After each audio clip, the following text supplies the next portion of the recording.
आप सभी को गजेंद्र सिंह वाराणसी का सप्रेम नमस्कार। हमारे YouTube चैनल सत्य प्रेम करुणा में एक बार पुनः आपका हार्दिक स्वागत है। स्वर्गीय रामधारी सिंह दिनकर की कालजयी रचना रश्मि रथी पर मैं प्रकाश डाल रहा हूं। अभी तक आप 6 सर्ग सुन चुके हैं। आज 7वां और अंतिम सर्ग आपके समक्ष प्रस्तुत कर रहा हूं। आपको मालूम है कि कर्ण को महानायक मान करके रामधारी सिंह दिनकर ने रश्मि रथी की रचना किया और यह खंड काव्य बहुत ही लोकप्रिय हुआ। और कर्ण जो कि अपनी मित्रता और दानवीरता के लिए प्रसिद्ध था, पूरे भारतीय जनमानस में रामधारी सिंह दिनकर ने उसे प्रतिष्ठित करने का काम किया। छठे सर्ग में आपने देखा 10 दिनों तक पितामह भीष्म कौरव पक्ष की तरफ से सेनापति थे, उनके नेतृत्व में लड़ाई लड़ी जा रही थी। और 10वें दिन जो है भीष्म पितामह जो है सरसैया पर पड़े हुए हैं युद्ध के मैदान में। फिर द्रोणाचार्य को सेनापति बनाया जाता है और कर्ण भी जो है युद्ध के लिए उतरता है। चारों तरफ हाहाकार मच जाता है। छठे सर्ग में आपने देखा कि अभिमन्यु का, अर्जुन के पुत्र अभिमन्यु का वध होता है, घटोत्कच भी मारा जाता है और इधर जो है महारथी जयद्रथ का भी वध होता है। युद्ध जो है बहुत भीषण मुकाम पे पहुंच चुका है। कर्ण जो है द्रोण के हताहत होने के बाद से कर्ण को कौरव पक्ष की तरफ से सेनापति बनाया जाता है और कर्ण जो है युद्ध जो है प्रारंभ करता है। चारों तरफ जो है कर्ण का रथ और कर्ण के बाण ही दिखाई देते हैं। पांडव सेना में हाहाकार मच जाता है, सब इधर से उधर भागने लगते हैं और कर्ण के युद्ध कौशल को देख करके भगवान श्री कृष्ण भी बार बार जो है वाह कर्ण वाह उसे शाबाशी देते हैं। कर्ण का सेनापति जो है शल्य है। शल्य जो कि युधिष्ठिर के मामा थे और चूंकि अर्जुन के सारथी भगवान कृष्ण थे तो उन्हीं के टक्कर का केवल एक शल्य ही सारथी थे, तो इसलिए जो है सबों ने कहा कि नहीं कर्ण के सारथी शल्य होंगे।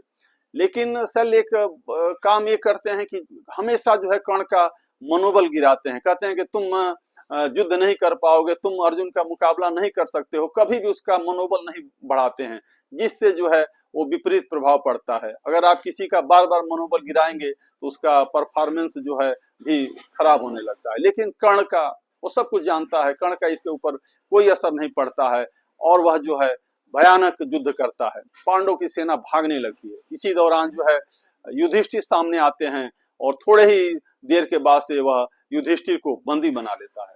लेकिन युधिष्ठिर का वध न करके उनको जीवन दान देते हुए छोड़ देता है। उसे माता कुंती को दिया गया वचन याद आता है कि मुझे अर्जुन के अलावा किसी और पांडव का वध नहीं करना है। और धर्मराज युधिष्ठिर सोचते हैं कि यह कैसा अपमानित करके ये जीवन छोड़ दिया, इससे अच्छा था तो मुझे मृत्यु ही दे दिया होता, मार ही डाला होता। इसी तरीके से युद्ध के दौरान जो है वो कई बार भीम, नकुल, सहदेव को भी परास्त करता है, बंदी बना लेता है, लेकिन किसी का भी जो है प्राण नहीं हरता है, छोड़ देता है जो है। और अंत में शाम के समय जो है वह शल्य से कहता है कि मेरे रथ को वहां ले चलो जहां पे जो है अर्जुन और केशव हैं, बड़े बड़े महारथी हैं। और शल्य जो है रथ को लेकर के जो है अर्जुन के पास पहुंचते हैं और अर्जुन जो है देखते ही ललकारते हुए बाणों की बारिश करते हैं, लेकिन कर्ण जो है उनके सारे बाणों को काट देता है। फिर उसके बाद से कर्ण जो है एक बाण मारता है और अर्जुन जो है रथ में जो है मूर्छित हो जाते हैं। हाहाकार मच जाता है कि क्या अर्जुन का संहार हो गया है। लेकिन थोड़े ही देर बाद जो है अर्जुन जो है मूर्छा से जाग जाते हैं और फिर जो है बाणों की बारिश करने लगते हैं। बड़ा ही भयंकर युद्ध होता है और भगवान श्री कृष्ण जो है बार बार जो है कर्ण की शाबाशी करते हैं। तब अर्जुन कहते हैं कि केशव, जब मैं बाण मारता हूं तो कर्ण का रथ जो है काफी पीछे चला जाता है और मेरा रथ तो उसके बाणों से थोड़ा ही पीछे हटता है, फिर भी आप जो है कर्ण को ही शाबाशी दे रहे हैं। तब भगवान श्री कृष्ण ने कहा कि तुम्हारे रथ पर मैं स्वयं बैठा हूं और तुम्हारे ध्वजा पर जो है हनुमान जी विराजमान हैं। अगर ये दोनों लोग न रहते कि कर्ण के बाणों से तुम्हारे रथ की और तुम्हारी क्या स्थिति होती, तुम कल्पना नहीं कर सकते। तो कर्ण वास्तव में जो है बहुत बड़ा धनुर्धर था, पूरे वेग से अपना जो है युद्ध लड़ रहा है। इसी दौरान वह बाण निकालने के लिए तर्कस के तरफ जब हाथ लगाता है तब तक ही फुफकार सुनाई देती है वह जो है अश्वसेन नामक सर्प है। जब अर्जुन ने खांडव वन जलाया था तो सर्पों की माता जो है अश्वसेन नामक सर्प को लेकर के आकाश में उड़ गई। तभी अर्जुन ने जो है बाणों से उस सर्पणी का मस्तक काट दिया। वो तो मर गई, लेकिन किसी तरीके से अश्वसेन बच गया। तो वह कुरुक्षेत्र के मैदान में जो है कर्ण के तर्कस में पहुंचता है और कहता कि एक बार बाणों पर चढ़ा करके जो है मुझे जो है अर्जुन के पास पहुंचा दो, फिर देखो मैं उसे कैसे उसका काम तमाम करता हूं। लेकिन कर्ण जो है उसके प्रस्ताव को अस्वीकार कर देता है। कहता है कि सांप जो है, सर्प जो है पूरी मानवता के दुश्मन हैं, और जो है मैं इसके लिए अपना जीवन, अपना धर्म जो है कलंकित नहीं करूंगा कि मारने के लिए, अर्जुन को मारने के लिए, वो भी तो मनुष्य है, मानव है, उसे मारने के लिए मैं सर्पों का सहारा लूं, यह जो है नीति विरुद्ध है। उसके प्रस्ताव को अस्वीकार कर देता है। कर्ण के साथ अर्जुन का बड़ा भीषण युद्ध चलता है। तभी एक जगह जो है कर्ण के रथ का पहिया जो है जमीन में धंस गया, थोड़ा सा धंस गया था। घोड़े जो है, जो अश्व जो है, जो रथ में लगे हुए थे, जोर लगाते हैं। शल्य भी जो है बार बार कोशिश करता है, लेकिन रथ का पहिया नहीं निकलता है।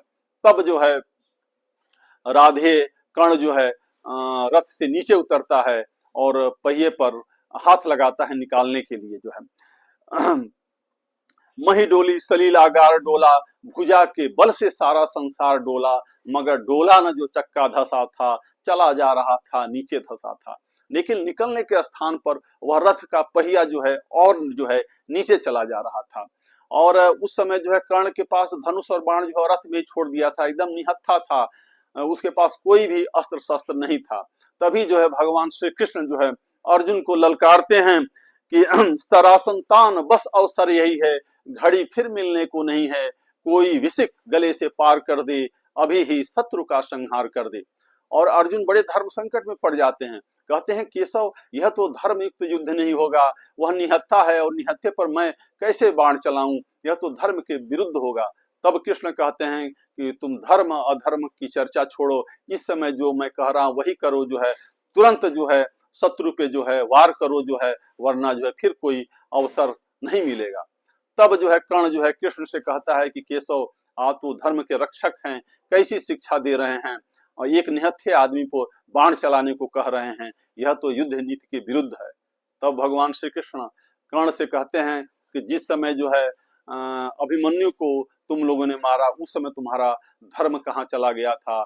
जिस समय लाक्षागृह में पांडवों को जलाने की कोशिश की, उस समय तुम्हारा धर्म कहाँ चला गया था?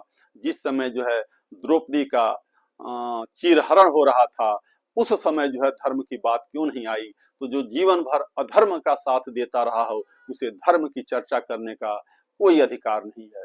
और उसके बाद से जो है कर्ण जो है समझ जाता है कि यह मेरा आखिरी समय है। भगवान सूर्य को नमन करता है, याद करता है। उसी दौरान जो है अर्जुन का एक बाण जो है उसके मस्तक को भेद देता है और कर्ण का जो है तेज निकल करके सूर्य में जो है विलीन हो जाता है। भगवान श्री कृष्ण जो है सारे पांडव कौरव वहां इकट्ठा होते हैं और युधिष्ठिर बहुत ही खुश हैं।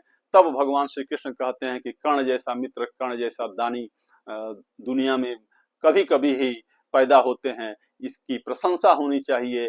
द्रोण और जो है भीष्म के तरह का यह वीर है, इसकी प्रशंसा होनी चाहिए। जानते हुए भी इसने दान में जो है अपना सब कुछ गंवा दिया।